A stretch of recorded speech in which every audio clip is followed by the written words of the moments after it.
As personalidades importantes do nosso país vão estar envolvidas com esporte e telenovela.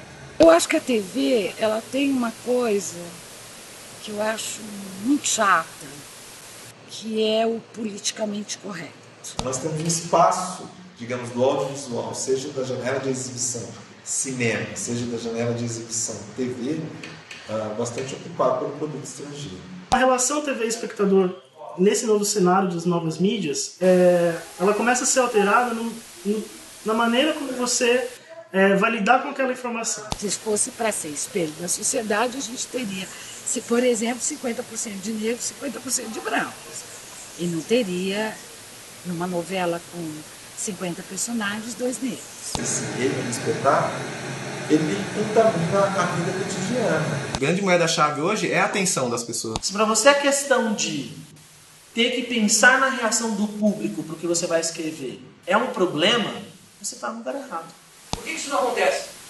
Por falta de recurso tecnológico? Não. Porque existe uma vontade política de que isso não aconteça de todas as partes. Aí não tem nem partido político de quem detém o poder.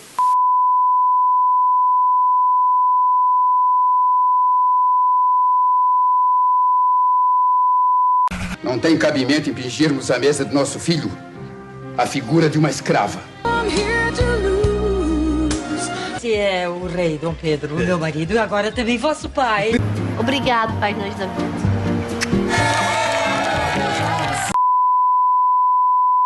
Telenovela, para algumas pessoas, é o começo da grande discussão do problema que ela vive, do que ela tem.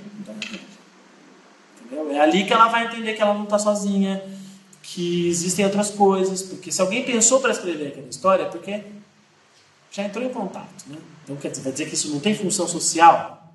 Tem. Não tem função educativa. Né? Ela não tem que te explicar, ela não tem que fazer você entender que não é para você atirar em alguém. Né? Que é uma história. Mas ela tem função social. Tem uma novela que a menina fazia... No final da primeira semana, o coração de uma personagem era transplantado para outra. Aquela telenovela, o INCOR, registrou um aumento significativo de doação de órgãos. A maneira como as pessoas fazem uma mediação com a realidade, né? Essa mediação passa necessariamente pela televisão. Né? Porque a televisão ela está na sala de estar. Em muitos lugares ela está na cozinha, ela está no quarto, ela está no ônibus. Então, e quando você tem uma emissora que consegue estar em todos os lugares, ela, digamos assim, facilmente ela se acomoda, ela se naturaliza junto ao cotidiano. Então isso passa a constituir, passa a fazer parte da própria realidade. E no caso da teledramaturgia, né, é uma teledramaturgia muito rica, né, mas é uma teledramaturgia, é uma ficção, um ponto de vista, é uma abordagem, né, sobre seja sobre a história, seja sobre a adaptação literária, seja sobre o roteiro original, não deixa de ser um recorte. Né? Então, tomar aquilo como uma verdade histórica é extremamente complicado. Eu acho que aquilo tem que ser pensado como uma abordagem. E como toda abordagem, ela vai ter seus limites. Tem comunidades ribeirinhas na Amazônia que tem 1 hora de luz por dia. Eles escolhem, sabe o quê? A hora da novela. Eles acompanham a novela. Não existe uma obrigatoriedade em ser verdadeiro como utilizar os fatos históricos. Existem muitos exemplos de telenovela, de minissérie, que brincam com a história. Né? O Quinto dos Infernos, uma adaptação da história do Brasil, totalmente cômica. Aquilo não aconteceu daquela forma. Né? Você pega as novelas quando elas vão tratar de escravos e escravidão, elas não acontecem daquele jeito. Né? As escravas brancas e todas essas coisas já é muito mais a parte poética da história do que o fato histórico em si. Acontece que, por ser um produto que atinge muitas pessoas, que acaba tendo uma longevidade, hoje em dia cada vez maior, né? Hoje em dia a gente tem a possibilidade de comprar uma telenovela em DVD. Você tem a oportunidade de assistir no próprio site da Rede Globo os capítulos que você perdeu. Isso era uma coisa que não acontecia antes. Então, quer dizer, isso faz com que você tenha uma durabilidade e aí acaba sendo reflexo histórico de qualquer determinada era. Mas aí, na minha concepção, muito mais das contemporaneidades do que quando se trata de fatos históricos muito antigos.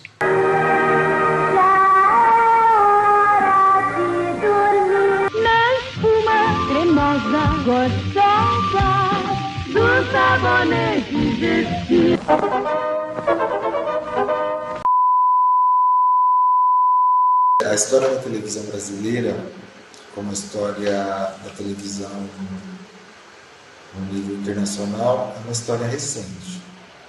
Embora a tecnologia televisiva ela já tenha sido amplamente desenvolvida no começo do século, a televisão ela somente se desenvolveu no pós-guerra. E o Brasil foi um desses países em que a televisão já chegou no comecinho dos anos 50. A televisão no Brasil, ela se desenvolveu de forma dominante a partir do modelo americano, né? Então você tem uma concessão pública, mas uma exploração privada, em que a venda do espaço para as empresas, para anúncios publicitários, isso gera a receita das TVs que fazem movimentar a grade da programação. Mas, diferentemente dos Estados Unidos, a televisão brasileira ela demorou para se popularizar. Isso também tem um reflexo da maneira como a programação ela é construída, né? Então, você tem uma programação também elitista. Então, se privilegiava bastante nesse começo, digamos assim, para citar um exemplo, em termos de teledramaturgia, adaptação de clássicos da literatura. Quando as telenovelas passavam de segunda, quarta e sexta, os patrocinadores percebiam que aquele produto era acompanhado, ele conseguia vender um outro produto, né? No começo das telenovelas, as telenovelas eram patrocinadas pelas grandes marcas. O Colgate, a Gessilever também produziu algumas. Então, assim, eles percebiam que tinha um retorno que, naquela época, como não tinha uma medição clara, significava para eles que aquilo era um produto que funcionava. Nesse começo da televisão brasileira também surge um programa que é emblemático dos anos 50 e 60, que é o Repórter Écio.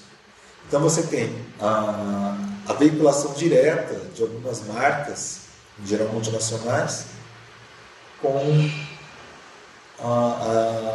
os programas que eram feitos e veiculados, tanto no nível da ficção, da teledramaturgia, quanto da não ficção, no caso do telejornal. E também nesse período embrionário, né, que a televisão brasileira, digamos assim, é protagonizada pela TV Tupi, e quem é responsável diretamente pelas primeiras emissões televisivas é um sujeito muito importante para a compreensão da indústria da comunicação no Brasil, que é o Assis Chateaubriand. A gente também tem um outro cenário que é bastante diferente dos dias de hoje, que era o fato de não haver redes de televisão.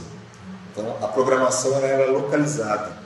São Paulo, Rio de Janeiro e outras capitais, nesse começo. Outro dado também era que a grade de programação dessa primeira TV ela não era uma grade completa. Se havia uma parcela significativa de uma programação concebida de forma elitista, havia também muito improviso. Havia, portanto, um cenário, digamos, amador na prática dessa televisão. Eles percebem que eles têm um horário, um equipamento, um canal que chega a determinadas pessoas. Eles percebem que eles precisam ocupar esse horário. Então, assim, algumas pessoas dizem que a ideia da telenovela vem porque eles têm que ocupar uma grade. Então eles começam a pensar em formatos que vão poder ocupar essa grade de forma a eles não terem que cada dia ficar pensando na programação, né? Uma adaptação de um gênero que já funcionava no rádio. Então eles precisam ocupar a grade, mas ao mesmo tempo eles já têm um produto que funcionava, então eles adaptam a ideia para a televisão. Você sempre teve vontade de escolher o destino de alguns personagens, de mudar o final de algumas histórias? Pois agora você tem um programa onde você decide. Quem perguntas tem a fazer aqui? Fala, garoto. Com 91% dos 26 milhões de votos. Eu queria mandar um beijo, pastor, para meus amigos, eu posso? Pode. Antigamente a gente pensava a televisão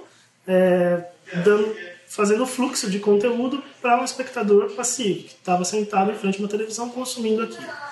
Então a relação TV-espectador nesse novo cenário das novas mídias, ela começa a ser alterada na maneira como você vai lidar com aquela informação.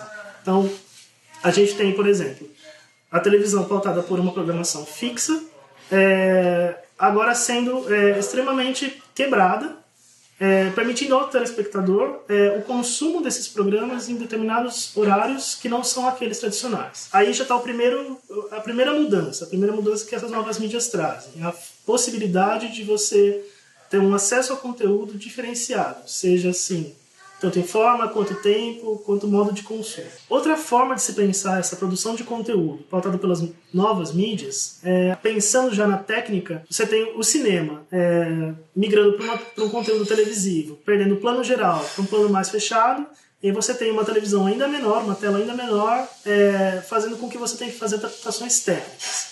A gente tem que pensar que uma tela de um celular ela vai ter uma relação diferenciada do que uma televisão, de um plano fechado numa televisão e um plano aberto no cinema. Então acho que a gente tem que entender que as formas de produção técnica começam a ser mudadas. Além disso, a gente tem uma mudança no sistema de produção mesmo, dos conteúdos.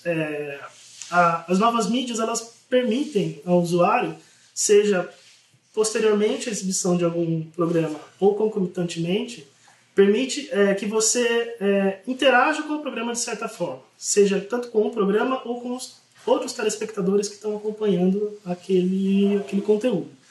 Então ela começa a dar voz para aquele telespectador que era passivo, que era um telespectador que não tinha com quem dialogar, e aos poucos as múltiplas telas simultâneas, ou seja, você está assistindo televisão, mas você também está no smartphone, está no iPhone, está no tablet, está no Twitter, está no Facebook.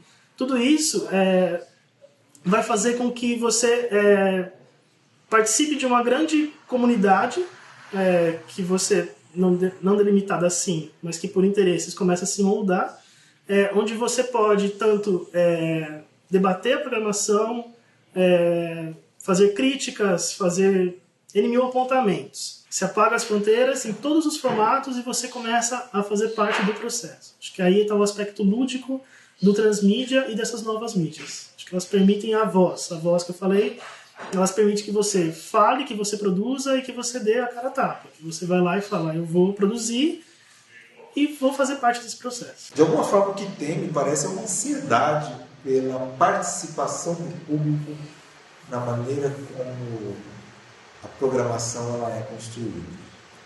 O que representa um perigo, na minha opinião, que seria, digamos assim, uma ditadura do público. Então você vai perder de perspectiva o artista, o criador, em qualquer produto que seja, que tem que agradar ao público. Não acho que seja por aí. Também a interatividade não é que a pessoa escolhe o que ela quer. Você tem uma direção, né? Você tem uma condução. Porque penso, um exemplo de interatividade é a TNT. A própria Globo fez isso. Ela escolhe os filmes que você quer ver. A TNT tem isso, Megapix tem isso e a Globo tem isso. Você vota, mas ela te dá 3 filmes. Então, você tem uma condução. A gente não pode perder de vista que, apesar da participação ser possível, a gente ainda trabalha com instituições. Então, uma minissérie está atendendo os desejos de um estúdio, a gente está pensando uma rede social atendendo o interesse de um escritório, enfim. Essa relação não pode ser perdida de vista. O público, de certa forma, ele está participando, ele está influenciando, mas a gente tem que, talvez, pensar o quanto essa relação é, de fato, uma ditadura. Acho que não chega tanto. Eu acho que a participação ela é notável, ela é perceptível e ela é forte. Mas, assim, pensar numa ditadura do público eu acho que seria um pouco demais, assim, porque a gente daí pensaria o público tomando as rédeas da produção. Aí, se você pensar num programa transmitido por uma emissora, aí eu acho que fica mais complicado. Se você pensar numa comunidade, talvez aí essa questão do público gerando e, enfim, criando produtos que podem, de certa forma, fazer um embate com um produto mainstream, aí acho que ok. Acho que aí entra tanto como uma alternativa, quanto como um produto que venha auxiliar essa informação complementar. Se pegar as grandes coisas então, vamos pegar assim, hoje enquanto vídeo, né?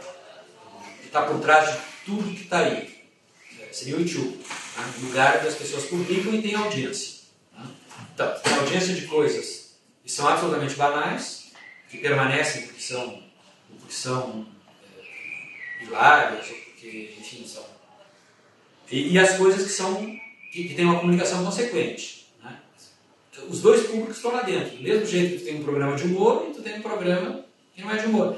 Só que o que tu produz, à medida que ele vai sendo visto e vai sendo comentado, ele vai aumentando a audiência. Agora, o que é bom permanece, o que é ruim desaparece. Não tem diferença. E o autor bom vai permanecer. Se para você a questão de ter que pensar na reação do público para o que você vai escrever é um problema, você está no lugar errado. Porque o maquinário é esse. E esse maquinário não é tão empobrecedor. Então, existem autores que conseguem, utilizando isso, criar grandes obras na teledramaturgia. Utilizando a resposta do público. A recepção do público ela nunca deixou de ser importante. Desde que criaram o Ibope, qualquer forma de se medir a audiência, essas métricas são muito importantes para eles. O que mudou é que agora você consegue, além de entender essa parte quantitativa, você entender a parte qualitativa. E isso acho que tem a agregar para todo mundo. Agrega para o público que vai estar gostando do que está vendo e também agrega para o produtor de seu conteúdo. O produtor de conteúdo que vai traindo mais audiência, vai engajando melhor o seu público. Então eu não vejo como seja uma ditadura, mas eu vejo como um grande norteador que eu acho que é importante hoje, porque...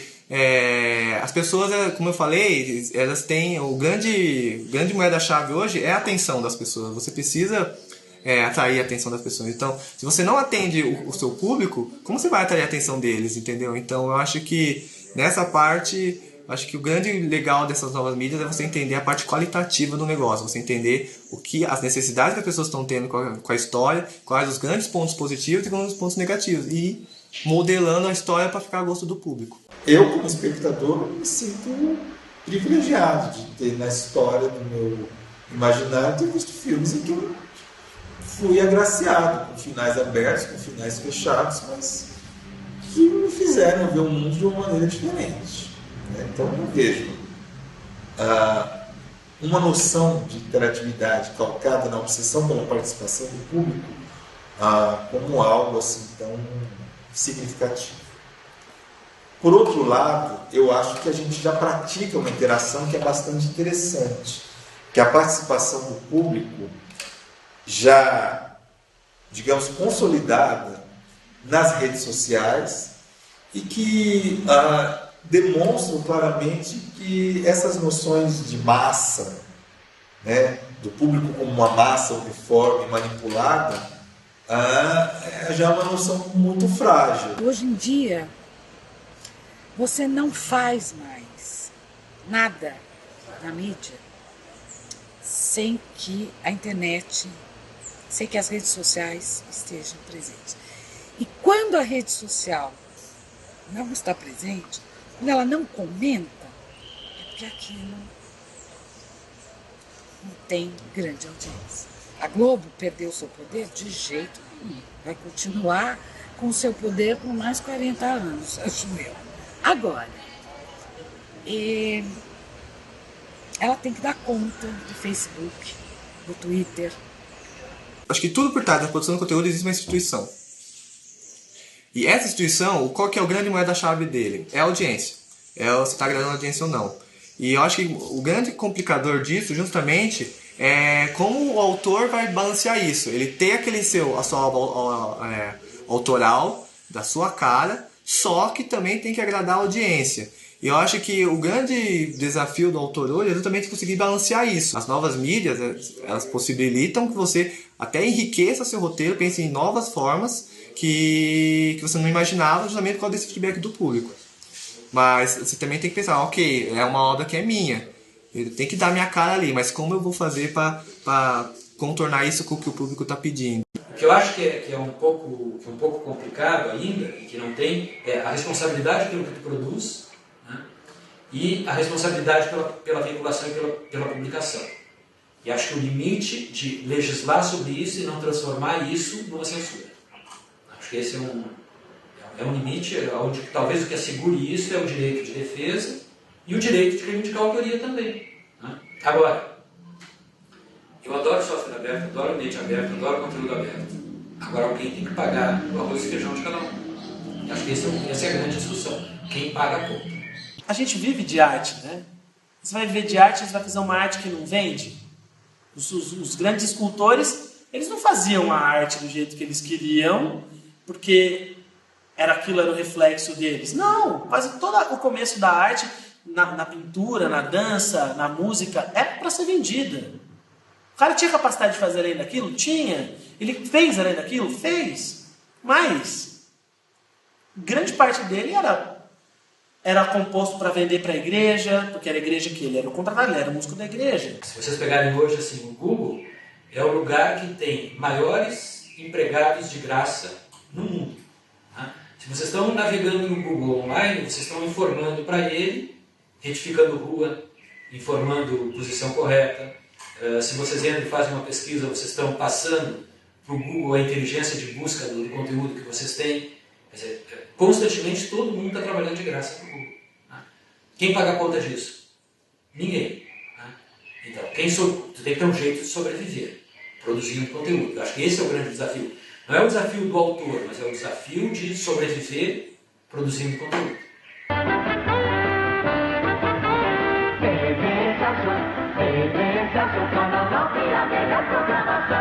Jornal Nacional.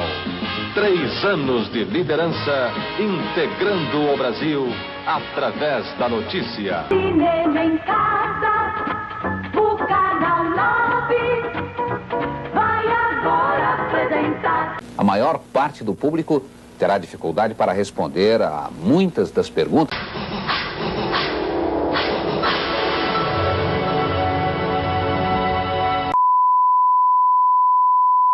A TV Celso, na década de 60, ela impõe um modo de organização empresarial mais organizado, um modo mais planejado e organizado também de construir uma programação, um conceito de grade televisiva já é bastante aperfeiçoado.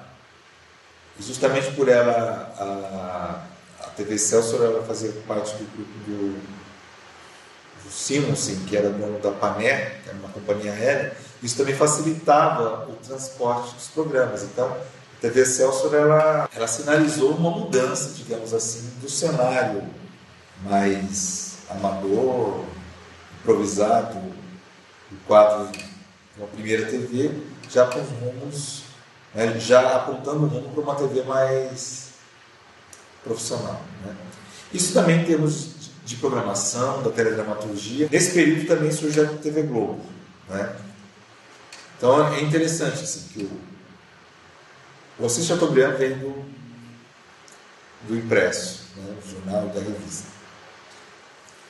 E a TV Globo ela também vem desse lugar. Em meados dos anos 60 até o final, há um acordo entre a Rede Globo e a Time Life, em que a Time Life entra com um capital bastante expressivo para o desenvolvimento e expansão da Globo. Com esse acordo da televisão vem um cara chamado Joe Walsh, que fica durante o final dos anos 60 e todos os anos 70 no Brasil. Ele é um cara que entende muito bem de business e de entertainment, da indústria do entretenimento americana, e ele vem para assumir um posicionamento de liderança junto aos negócios, né? Ele vem pela Time Life e ele acaba ficando como contratado da Rede Globo. Juntamente com o Joe Wallace vem outro cara que já pertencia aos quadros da TV Rio, já conhecia a TV, que é o Walter Clark. Ele vem para assumir o cargo de diretor-geral. E o Walter Clark chama o Boni. E aí se compõe um trio que vai, digamos, mudar os rumos da TV Globo e também da TV brasileira. O Boni vem como diretor artístico, para pensar exatamente no quadro novo da programação brasileira. E durante esse momento há um interesse do governo militar em expandir as telecomunicações. Então você tem a possibilidade de ter uma rede nacional de televisão. E quem estava tecnologicamente, infraestruturalmente preparado para assumir esse lugar foi a Rede Globo. Ela se organiza em torno do chamado padrão Globo de qualidade. E o que é interessante é o seguinte: esse padrão Globo de qualidade, ele é construído em torno de algumas, digamos assim, de algumas linhas de força. Então há alguns programas que são elaborados nesse período, que estão no ar até hoje. Então surge o Jornal Nacional, significativamente ele se chama Jornal Nacional, e é um jornal que, digamos, que já se posiciona como o porta-voz do país. Surge também nesse período o Globo Repórter, primeiro como Globo Show, depois como Globo Repórter, e o Fantástico logo no começo da década de 70. Então, no âmbito da não ficção, digamos que o jornalismo se reestrutura e se instala, porque até então o jornalismo ele não tinha um lugar, ele não ocupava o lugar estratégico que ele passa a ocupar. Hoje o Retrato Falado contou a história da Cristina. A próxima pode ser a sua. Escreve pra gente. E eu vou ler uma piada enviada por um telespectador. Chamar atenção para um e-mail que eu recebi aqui. Eu queria mandar um abraço para meus amigos que duvidaram que ia aparecer no MTV. Enquanto o jogo rola por aqui, você em casa pode responder em tempo real as mesmas perguntas. O que eu acredito que vai ser um canal de TV para o futuro vai ser um canal que tu tem uma linha online, acontecendo e comunicando mais de uma linha, mais diversos canais de conteúdo, uma única emissora, e conteúdos por demanda. E acho que o acesso vai ser mais ou menos igual aos dois, tanto demanda quanto conteúdo.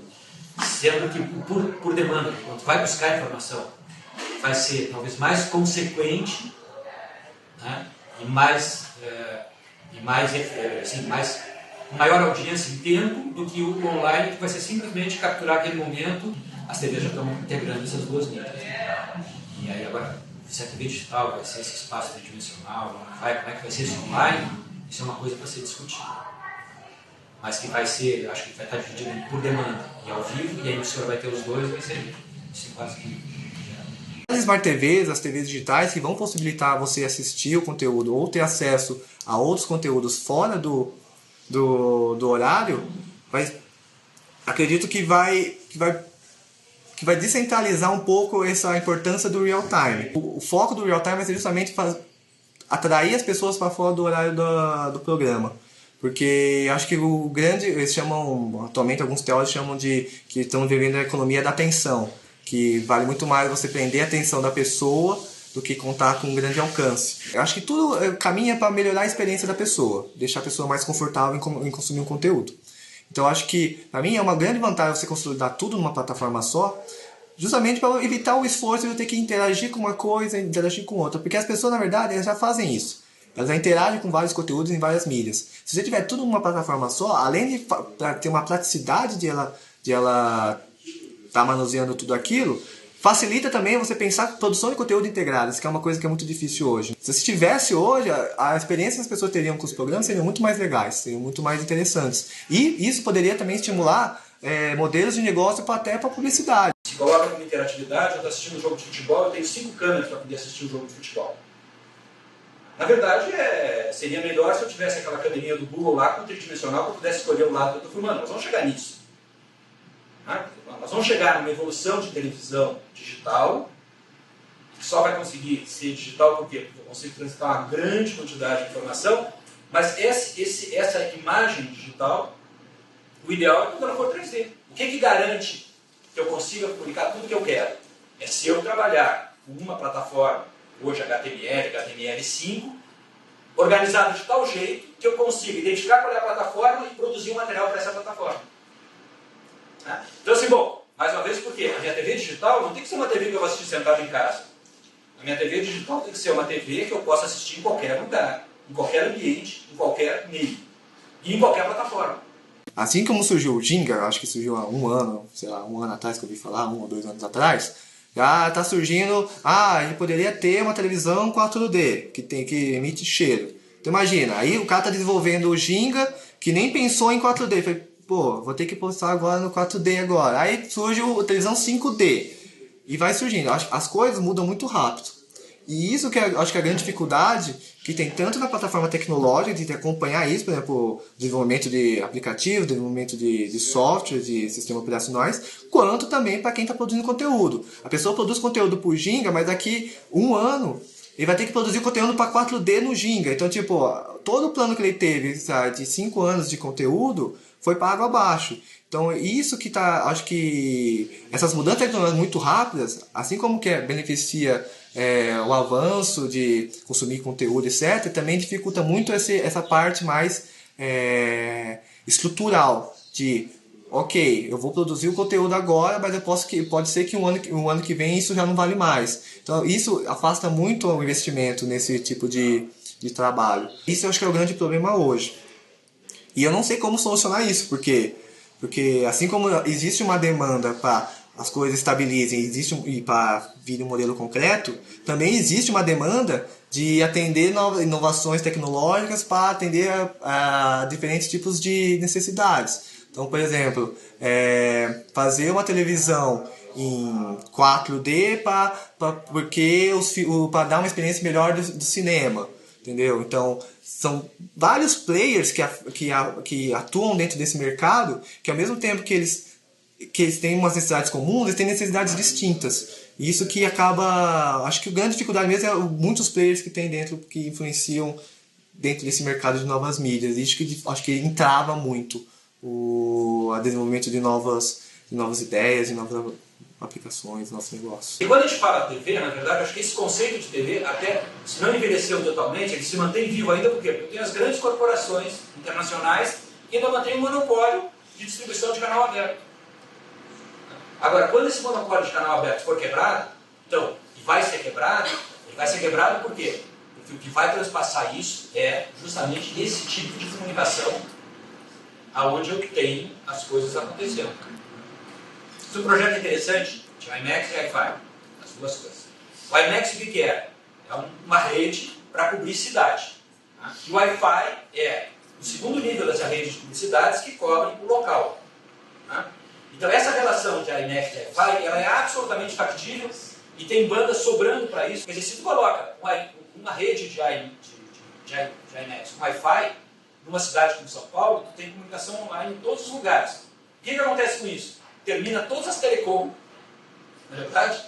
Termina todas as telecom, termina todas as empresas de televisão e rádio, enquanto detentoras daquele poder de comunicação, naquele espaço que está, e abre para um outro mundo. Por que isso não acontece? Por falta de recurso tecnológico? Não. Porque existe uma vontade política de que isso não aconteça de todas as partes. Aí não tem nem partido político de quem detém o poder. Na TV nada se cria, todos se copiam. Primeiro lugar com 96 pontos, Emílio Santiago. Vocês vão curtir o que é um show ao vivo dessa banda que está pro 4º LP.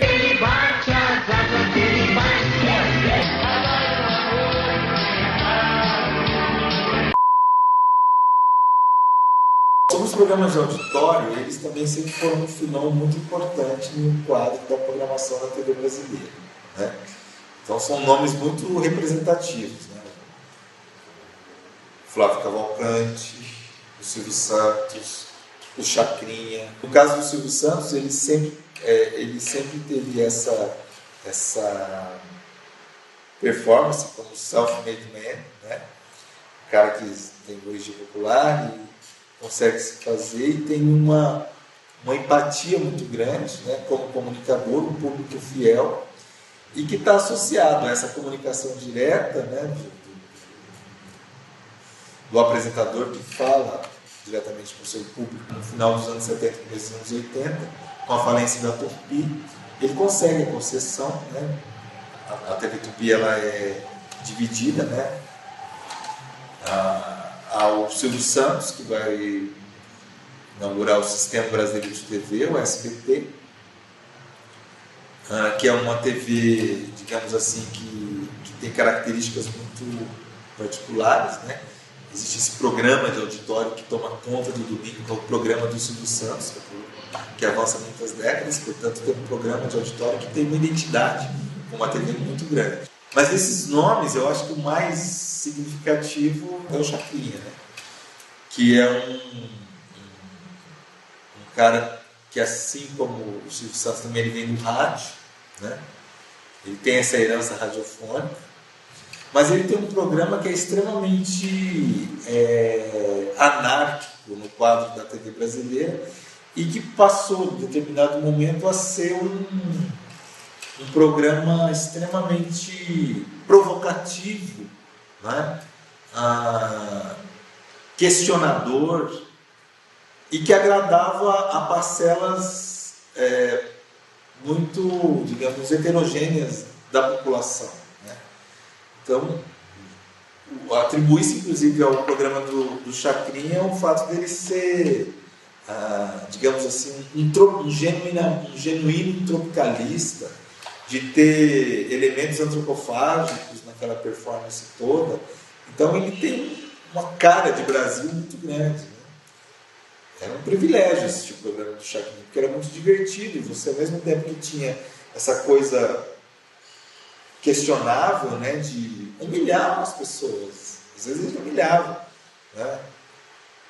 Ao mesmo tempo você tinha lá a fina flor da música popular brasileira se apresentando, uma irreverência muito grande.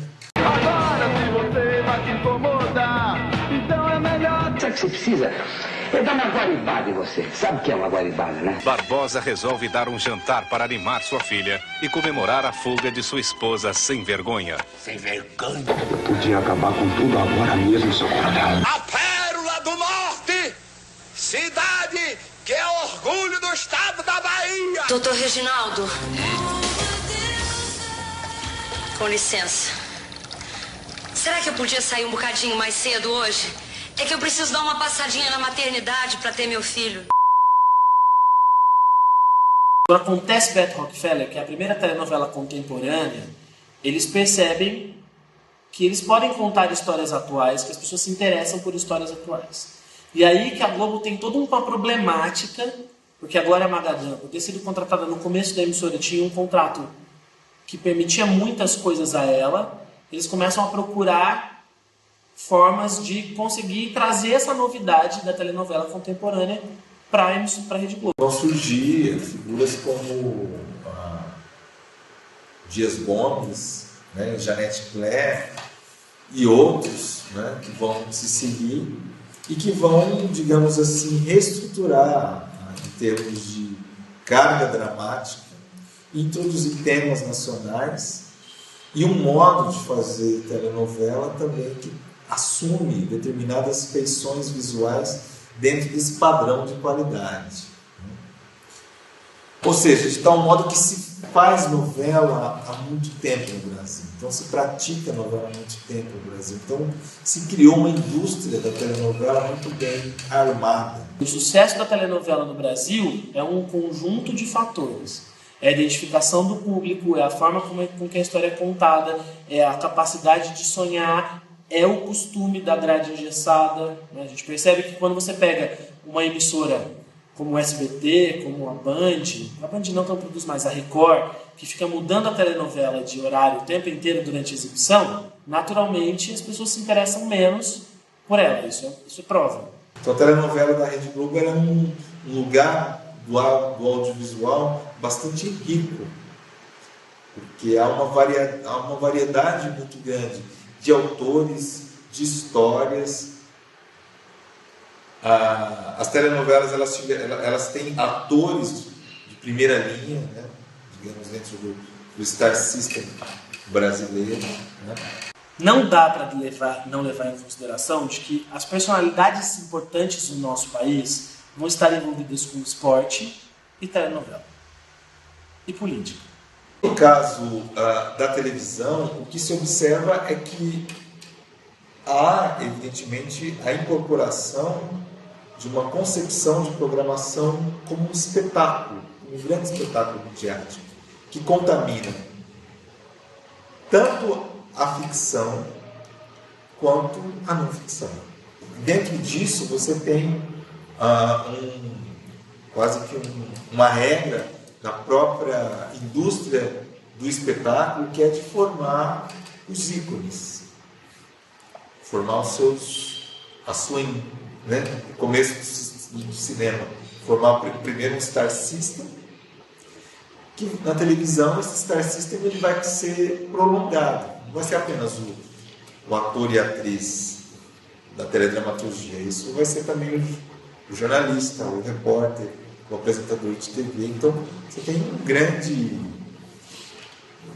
uma pleiade, um conjunto de astros e estrelas que estão no âmbito da programação em geral, né? E esses astros e essas estrelas, esse reino do espetáculo, ele contamina a vida cotidiana. Empresa é empresa. A gente esquece que a Rede Globo é empresa só porque indiretamente ela entra na casa da gente de graça. A gente não paga para ter Rede Globo. Mas é uma empresa. Uma empresa tem que visar lucro. Qualquer empresa visa lucro, né? Não é filantropia. Então, dentro disso é natural que ela precise criar um Star System. Ela precisa criar um grupo de coisas que vão se retroalimentando, né? Você tem o programa do Jô, que serve para divulgar o ator da novela que está passando à tarde, que também aparece no Fantástico, que do Fantástico, lógico, é um esquema. Que algumas coisas estão sendo repetidas à exaustão, eu não posso ir contra. Mas eu posso dizer que com relação à telenovela, isso não é uma realidade. No âmbito da programação brasileira, aqui se fez coisas muito bacanas, muito originais e muito inventivas. O próprio Globo Repórter, durante a década de 70, teve a participação de cineastas experimentais e radicais e que propunham abordagens extremamente audaciosas para a época, né, do regime militar. O começo da nossa produção seriada também é extremamente rico, desde o comecinho ali com Ciranda Cirandinha, o próprio Malu Mulher, né? O programa TV Mulher. É possível, assim, dentro da nossa culta história, observar momentos extremamente inventivos. E isso foi assim, avançando. Na década de 80 você tem trabalhos como TV Pirata, a Avação Ilimitada, a teledramaturgia, né? Desde os unitários, né? As minisséries brasileiras são extremamente...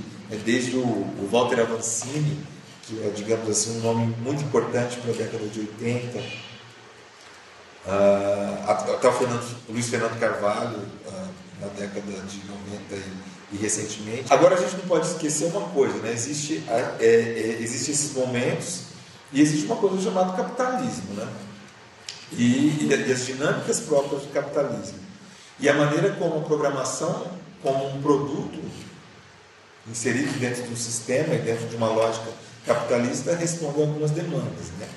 Então aquilo que no plano do comércio se chama franquia também acabou existindo no âmbito da programação televisiva. No caso da televisão brasileira, a gente tem um problema muito sério, que a meu ver que é essas respostas imediatas a essas demandas globais, que na verdade favorecem os lucros, né, acúmulo de capitais, a interesses das grandes corporações. Então a falta de uma regulação, de um órgão regulador que estabeleça um diálogo democrático entre vários setores da sociedade que têm interesses sobre a construção e a constituição e o desenvolvimento da nossa programação, né?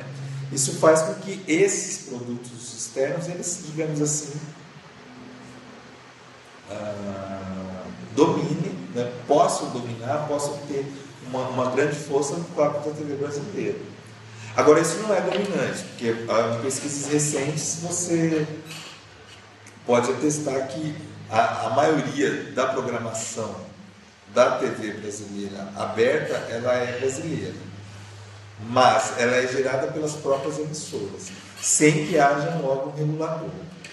No entanto, quando você vai para a TV a cabo, o quadro é bastante complicado, há um domínio do produto estrangeiro.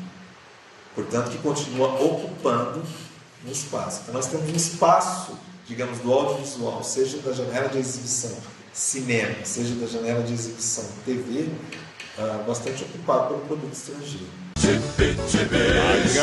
homossexual. Me parece bem prendada. É uma bela peça. Você sabe quando é que a doutora Marta vai largar aquela clínica? No dia de São Nunca. Porque ela nunca teve vocação pra família. Minha Juliana que encontrei no navio era branca. Essa tá parecendo um carvoeiro. Mas é porque nós ficamos na viagem debaixo da chaminé do navio. Eu vou de Eva e meu bofe de Adão. E mulher não tem que ser essa coisinha frágil, indefesa, não. Mulher tem que saber ser agressiva também de vez em quando, saber lutar pra se defender, enfim. Vai aprendendo porque a barra é pesada, minha filha. A questão de gênero, ela tem modificado. Eu acho que tem modificações. Não dá para dizer que tudo é igual de jeito nenhum. Acho que as mídias incorporam também, né? Eu acho que a mídia, ela não cria uma coisa do nada, né? Agora, ela direciona, né? As mudanças, elas são paulatinas. Então, você tem uma inserção da mulher no trabalho, né? A representação dessa mulher no trabalho, mas essa mulher que é representada, que está no trabalho, ela continua fazendo todas as tarefas, né? A reivindicação do movimento feminista de segunda onda de meados dos anos 70 era justamente denunciar, uma das coisas era denunciar a dupla jornada de trabalho que as mulheres tinham, porque elas saíram para trabalhar fora, mas quando elas voltavam para casa, elas é que tinham que cuidar das crianças, elas que tinham que ter pensado o jantar, ou seja, aparentemente os homens continuam para a TV mais ou menos na mesma posição. A mulher ainda é aquela que é a responsável pelo cuidado da casa. É claro que você tem propaganda, você tem personagens de novela, você tem personagens até de filmes, onde os homens fazem essas tarefas. Ou cuidam das crianças. Você tem muita propaganda, por exemplo, do Dia dos Pais, que é o pai e o filho, sozinhos, sem a mãe. Só que isso ainda é mostrado como se fosse, olha como esse homem é legal, né? Ou seja, isso lhe adquire valor, entendeu? E quanto uma mulher que não faz aquilo que é pensado que ela deveria fazer, ela é desvalorizada. Como se ainda a maternidade fosse a primeira... É a coisa mais importante na vida das mulheres. Como a negritude tem sido mostrada, ainda é uma coisa de assimilação, é sempre uma referência, né? Então é como se os negros estivessem aqui, então eles estivessem aspirando lugares dos brancos. Como é que a TV tenta fazer isso, né? Os negros de classes sociais menos favorecidas, no geral, eles são apresentados em lugares sociais menos valorizados. São motoristas, são empregados, são bandidos. Ainda tem muito isso. Acho que 2 novelas que mostravam a família dos negros. Mas os negros, no geral, eles aparecem meio que sozinhos. Eles não têm amigos negros, eles não têm namoradas negras, eles não têm família. A família desapareceu. Então é como se você pegasse, bom, vamos cumprir a nossa cota, né? Tem que ter negro, porque isso tem lei, né? Acho que é 25% dos atores e atrizes e da propaganda também tem que ter um negro. Isso é uma lei. Mas aí é que tá. Será que isso muda a visibilidade, né, desta população? O que eu vejo analisando o geral, dificilmente você vai ver um negro com cabelo, aquilo que eles próprios, na novela, na propaganda, chamavam, antes do politicamente correto, o cabelo ruim. Então, a maioria dos negros em propaganda, se vocês olharem, propaganda comercial, está vendendo um produto mesmo, que associa a imagem da negritude a um produto. O cabelo dos homens é raspado, tá? Não é nem o Black Power, que foi uma moda dos anos 70, não é o rasta. Você tem uma ou outra, mas no geral, né, é aquele cabelo muito curto, que o máquina 2, que não aparece. O cabelo das mulheres, ele também é escondido de algum jeito, né? Tem turbante, tem lenço, tem chapéu, ou ele passa por aquele tratamento, né, que é meio Thaís Araújo. Então tem sempre algo para amenizar aquela estética que não é a estética eleita como a estética da beleza. Então é um pouco isso que eu acho. Então teve inclusão de negros? Teve. Tá? Sempre a minha questão é essa, quer dizer, o que está sendo incluído? Né? Está sendo incluído uma coisa que a mídia, né, que caiba naquilo que a mídia pensa como o vendável. A questão dos homossexuais, bom, os homossexuais tiveram muita visibilidade nos últimos anos, muita. O que as novelas fizeram para botar os gays? Como eu penso, é uma certa regulação. Então, assim, também, de novo, inclui, mas inclui de um jeito que seja palatável ao espectador. E como é esse jeito? Você inclui gays que estão formando famílias e alguns que adotam crianças. Então, o jeito de regular esse imaginário que a mídia pensa que existe, né, porque ela tem que dar conta desse público, né, ela não pode... Então, o limite vamos incluir, mas o limite é colocar essas novas famílias, tá? Incluir essas pessoas que têm sexualidades pensadas como desviantes, anormais, sei lá, os termos que se usam aí, ainda se usam, né? Nos cotidianos, você regula dentro da formação da família. Eu acho que tem mudanças nos três, você perguntou das mulheres, dos negros, dos homossexuais, da inclusão desses imaginários nas novelas, na propaganda, mas é uma inclusão que ainda você tem algo que rege. Minutinho, por favor. Adeus, cheirinho de suor. Meus desejos, uma ordem, nada. Programa que eu gosto. Palco!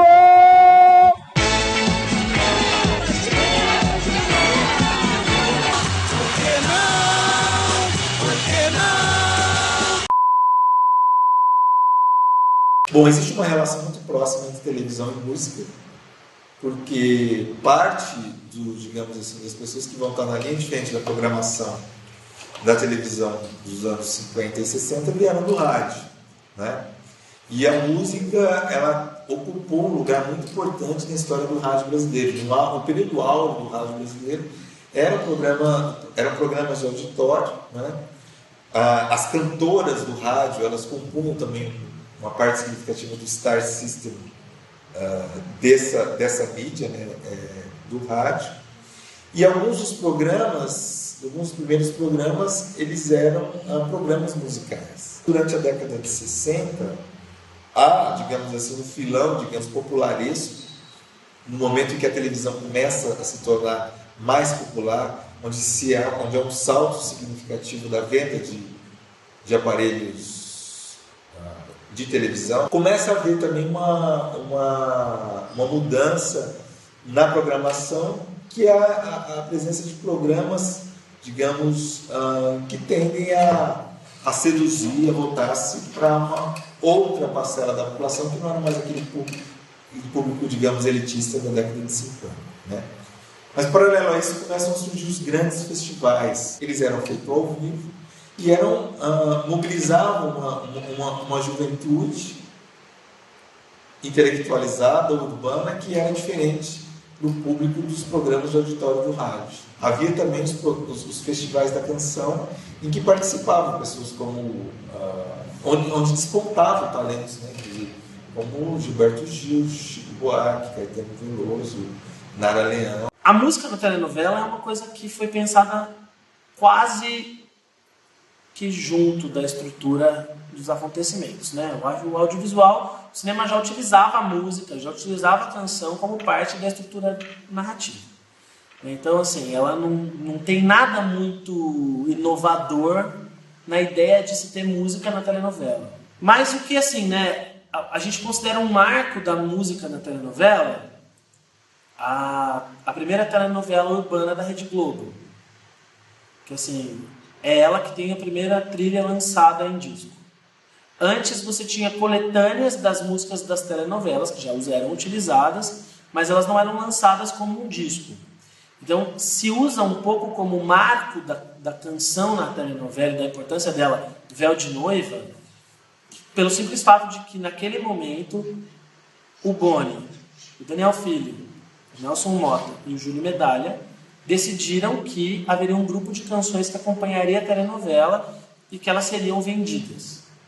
Elas seriam um produto para durar além da telenovela. Algumas telenovelas pegavam canções que já existiam, algumas tinham encomenda. A faixa das 10 horas, sempre a música era composta, todas as músicas da telenovela eram compostas por um compositor qualquer assim, da música. Então você tem o Bem Amado, que foi composto pelo Toquinho e Vinícius. Você tem o Rebu, que foi composto pelo Raul Seixas e Paulo Coelho. Você tem o Cafona, que foi composto pelo Roberto e Erasmo Carlos.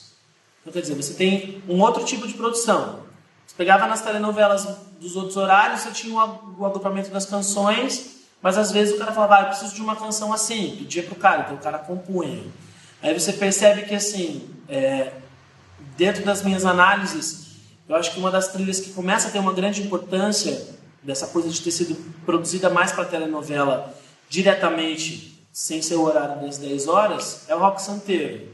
E que é uma telenovela que a trilha é super importante, porque ela é a primeira telenovela onde eles quebram o padrão nacional e internacional. Eles decidem não lançar a trilha internacional e lançam um segundo volume da trilha nacional.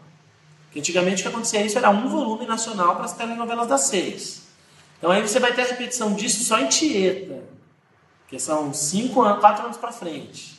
Aí você começa a ter a produção de trilha de novo para a novela. Terra Nostra, toda a trilha foi gravada para a novela, a partir de músicas importantes do cancioneiro italiano, mas ser gravadas por artistas brasileiros.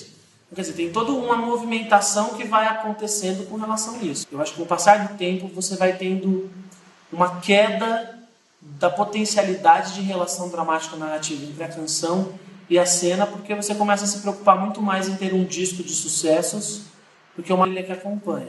A vida é a vida de uma pessoa que vive no mundo, não é tratado como gente, mas se considera gente. Imagens de um cinegrafista amador mudaram os rumos da investigação. Estou mostrando assim, dentro desse documentário, a vida de pessoas que talvez nem façam parte de estatística.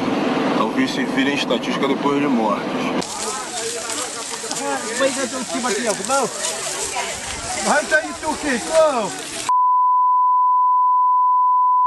Nós temos que ter uma TV pública melhor.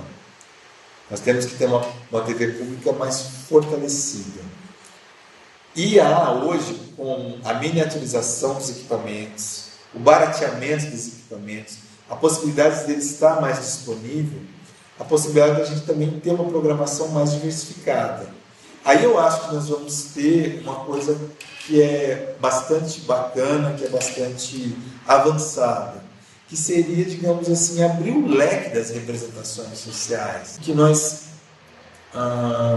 pudéssemos incentivar essas práticas para as pessoas se autorrepresentarem e a gente respirar um ambiente de diversidade de fato. E a TV é o lugar para isso, né? Porque você tem hoje não só a TV que está aí na sala de estar, mas a Web TV, a IPTV, enfim, né? O ambiente digital, né? que é um ambiente expandido, né? Então a TV digital ela tem que também ter a gente tem que ter uma compreensão maior disso, né? Não é apenas o princípio da multiprogramação e da interatividade, é um princípio de ocupação estratégica, sustentável, de todas essas plataformas.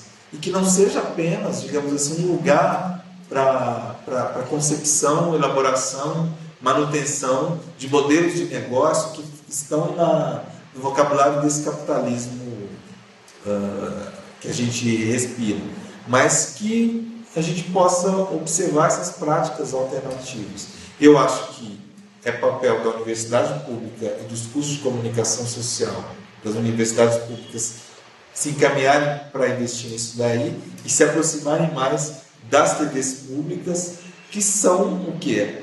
A TV Brasil, né, que é uma rede nacional, as TVs que existem no âmbito do poder público municipal, né, TV Câmara, TV Senado, as TVs universitárias, né? Então a gente tem, na verdade, assim, à disposição esses lugares, como não havia anteriormente, e que falta haver um salto significativo desses lugares, dessas instituições, com essas